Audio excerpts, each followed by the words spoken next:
Welcome to the Torqueconomics weekly automotive update leading up to the 18th of May 2025. Let's dive right into our releases and discontinuations monitor. Starting with what is no doubt the next internet celebrity car, the GT2RS will dethrone the GT3RS as the king of the hill in the Porsche family. With a wider body kit and a turbo hybrid flat 6, the GT2RS will reportedly make over 700 horsepower. However, price rumors are suggesting over $500,000 which is incredibly expensive. The Tomaso is close to production again, with the P72 looking to release with a queue of 72 units. The brand has always paired Italian bodywork with American V8s. This time, it is a Ford Coyote engine expected to produce over 700 horsepower. The exclusive car comes manual only without a single touchscreen, which is what I would prefer as well. Perhaps what is a little less tasteful is the Mansory rendition of the Purosangue. The number of tacky bits added to the car is a bit too much in my opinion. 2 spoilers are combined with 4 exhausts and aggressive carbon body panels. Good to know there will be only 3 units of this monstrosity. Audi is upping the game with the entry version of the E-Tron to pack 576 horsepower. An improved battery will see 80% recharge in 18 minutes, equating to about 300 miles or just shy of 500 kilometers of range. 0 to 100 is about 4 seconds, whilst the car weighs 2.3 tons. In more affordable news, the Toyota CHR is going to be updated for 2026 as an EV with 338 horsepower in the top all-wheel drive trim. The car is actually going to be called the CHR Plus in markets where the petrol-powered version is also available. Toyota is trying to get rid of their BZ name for EVs, as it previously had caused customer confusion. News this week also circulated that there will be an electric Golf GTI by the end of the decade using the new SSP architecture. SSP stands for Scalable Systems Platform, and was initially planned for EV models from 2026, but has now been delayed to 2027 or 2028. The picture depicted on the screen is the ID.3 GTI, which was a concept presented in 2024. Now we move on to the headlines of the week. VW has promised cheaper batteries, as it plans to release models with lithium iron phosphate batteries instead of nickel manganese cobalt batteries. This will decrease costs massively across the brand's electric lineup at the expense of slightly less range. This is in line with Chinese automakers, which have typically opted for lithium-ion given its lower costs and better safety. Despite these positive steps, EVs are to blame for the drop in profits for VW's subsidiary, Porsche. The company as a result will delay its target to be 80% electrified by 2030. Another reason for the profit decline is that Chinese competitors are also offering vehicles with 4-figure horsepower for a fraction of the price in the EV space. Staying on batteries, GM has seen a breakthrough on lithium manganese-rich prismatic batteries. These batteries will use a higher portion of cheaper manganese whilst delivering greater capacity, at an apparent 33% increase in energy density comparatively to their older batteries. I did not pay enough attention in high school chemistry, but this should mean cheaper and more effective EVs from GM in the coming years. Another new technology announced this week is Apple CarPlay Ultra. It will first be available in Aston Martins.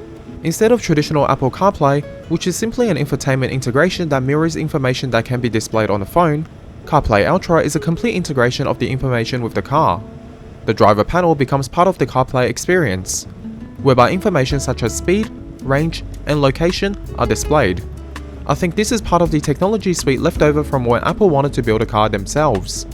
The car ambitions are not completely dead at this point by Apple.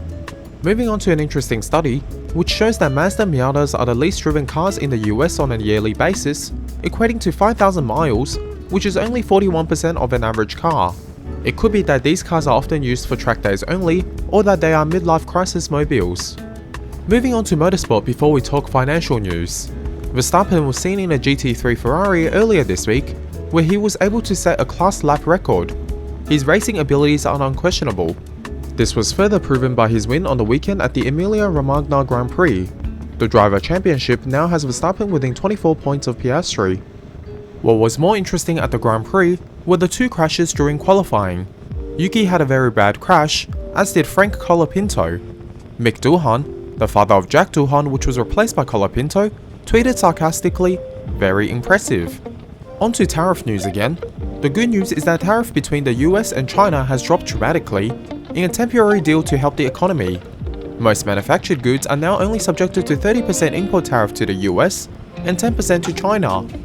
However, car parts are the exception here for US imports, as EV batteries have an extra 30% levy, whilst other automotive parts have an extra 25% taxation.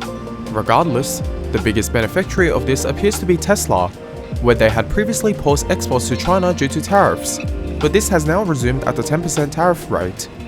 Unfortunately, some of the damage tariff have caused are irreversible.